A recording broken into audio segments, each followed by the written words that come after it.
জুয়া হাতে নেওয়ার পূর্বে যদি বলতো এটা কোরআনে আল্লাহ হারাম করেছে, বরকত নষ্ট হবে আমার, জীবন নষ্ট হবে আমার, পরিবার নষ্ট হবে আমার, ছি ছি ছি, আমি জুয়ারি হলে আমার বাচ্চা স্কুল মাদ্রাসার বেতন ফি দিতে পারবে না, আমি জুয়ারি হলে আমার বাচ্চা কত সম্মানের সাথে কথা বলতে পারবে না, মানুষ বলবে জুয়ারি ছিল।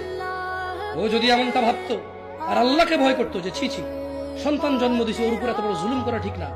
আমার মেয়েটা বিয়ের সময় মানুষ বলবো ওর বাপ জুয়া খেলে বিয়ে করিস না ওকে, ছি ছি ছি, মেয়েটা আমার ঘরে হলো, আমি জন্ম দিলাম, কষ্ট করে ওকে লালন পালন করছি, ওর উপরে এত বড় জুলুম আমার করা ঠিক হবে না, কারণ ওকে বিয়ে দেওয়ার সময় ও বিপদগ্রস্ত হবে, ভালো ঘর পাবো না আমি।